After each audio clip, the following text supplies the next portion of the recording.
ASMR.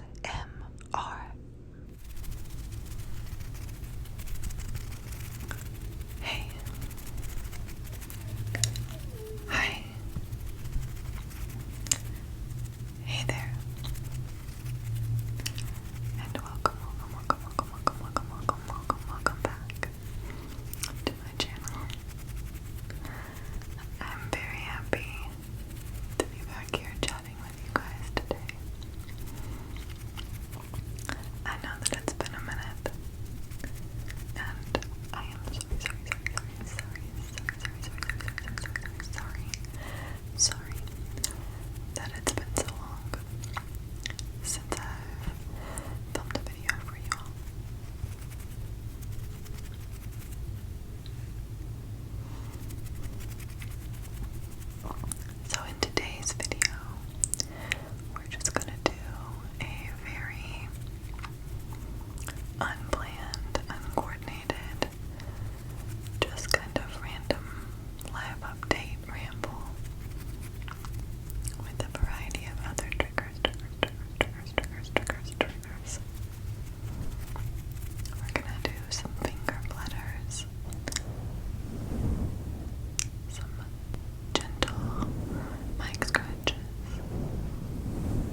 things, especially when I have an over anxious mind. So I write, and I write a lot. But when you're writing to distract yourself and not writing because you enjoy writing, that takes something away from it, for me. And so when I'm writing,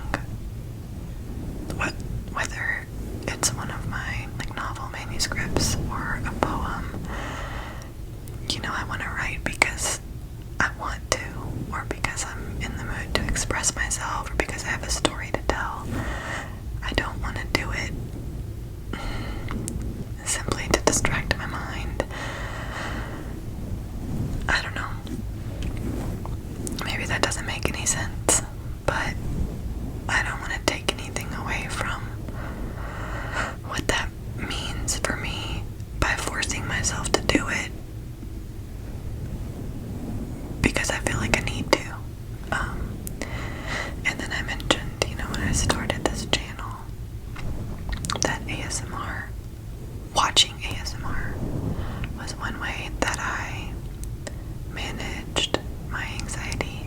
Watching ASMR helps me fall asleep, and then just really puts me in a state of relaxation. So sometimes I watch it when I'm at work, especially when I'm getting stressed and overwhelmed. I'll just listen to it in the background, but mostly I watch it to fall asleep. And then I found out that making ASMR was also a way to relax myself, because it gave me a space to just focus on something outside of my regular routine, and something to divert my energy into both filming and editing. That was a way to help me manage my own anxiety a little bit. So the fact that I stopped was really just a testament to how overwhelmed I let myself get. But that's kind of a cycle that I go through, because when I'm trying to manage my anxiety or my depression, I have these hobbies that I like to channel myself into, like writing and reading and making videos and all of these things. And if I'm not careful, I'll find myself doing too many things at once. And that can lead to its own problems. And I'm probably not making a whole lot of sense, but I'm just trying to explain where I've been and why I wasn't making content anymore. I have been reading a whole lot, which is something that I noticed that I fall back on when the projects that I like to do that involve my own creative energy become something not helpful. I won't just fall into reading entirely, but if I'm not careful, that's all I'll find myself doing, and that's not necessarily great either when you stop doing all the other things that you enjoy because you're too overwhelmed. Not to say that taking it slow sometimes isn't helpful. It is, and that's where I've been. I'd let myself get into this state of anxiety where I felt just kind of out of control in my own life. And so I just let myself stop. I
when I'm overwhelmed and I'm trying to put into words why I'm overwhelmed, because something about getting it outside of my mind and on paper is like a way of like releasing that energy and that thought like out into the universe. Like it's not just in me anymore. I've gotten it out.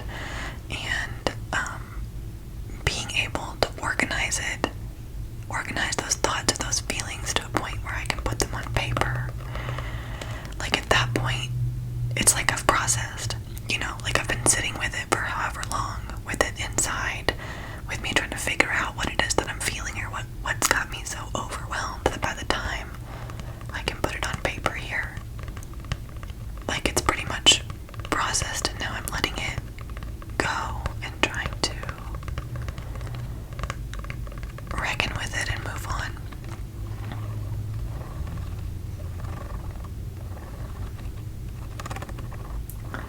So, you know, it's usually not like happy-go-lucky, oh, I had a great day, ... kind of journaling. Like, mostly it's journaling when I'm really sad or just emotional in general. But I was gonna read one of the journal entries. One of the journal entries, just for anyone who might be going through something that I've gone through, or who might feel the way that I felt when I wrote this, because I think there's something really special in that, in knowing that when you're feeling a really heavy emotion like sadness or anger or distress or loneliness, it can be really nice to hear someone else talk about it and to feel that kind of solidarity and know that it's not just you and it's not just me. I don't know, I just find that really nice, which is why I enjoy reading poetry so much, because it's like someone else found the words to perfectly describe what I'm feeling, and there's just like raw connection in that, and I love it. So again, this is a journal entry from back a couple of weeks ago when I was in the thick of feeling overwhelmed.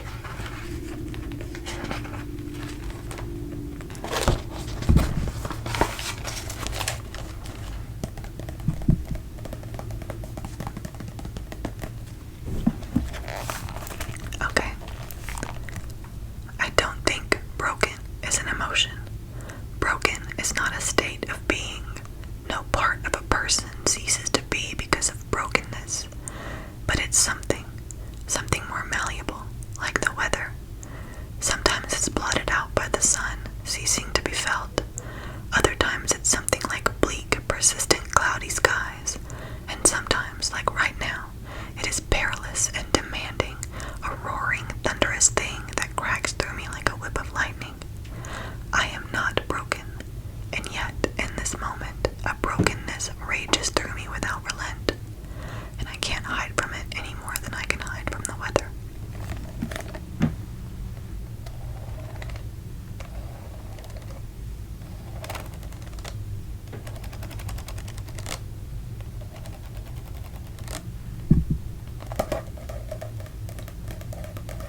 experiencing brokenness. That's not who you are. It's not a part of who you are. It's an experience. Like the weather. And like the weather, it will pass. It always, always, always, always, always, always does. Sometimes it takes longer than others, you know, like sometimes you got a straight week of rain. Other times you can go a month without it.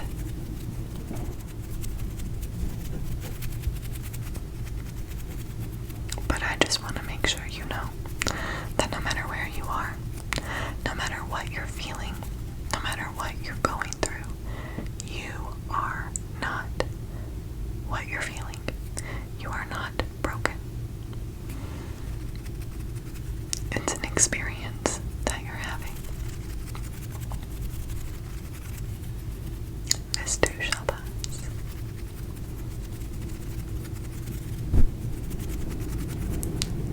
Sit with it. Acknowledge it.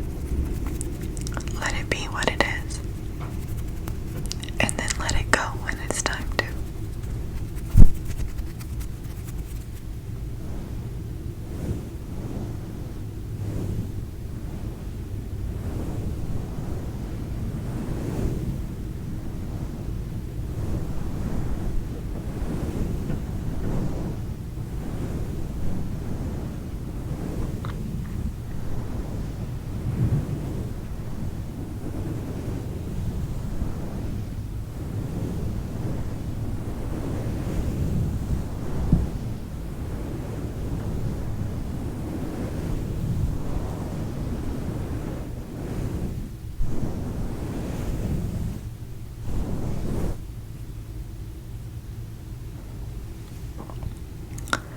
Thank you for taking the time today to listen to me just kind of like wade through my own thoughts and explain my absence.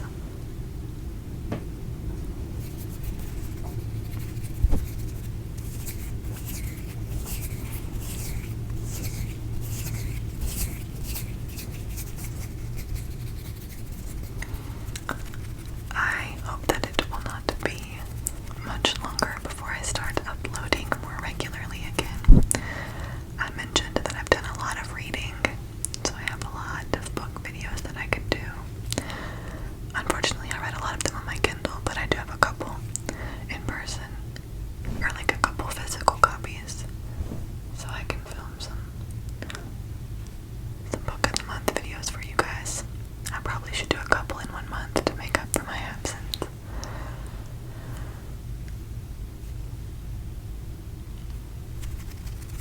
Either way, I promise not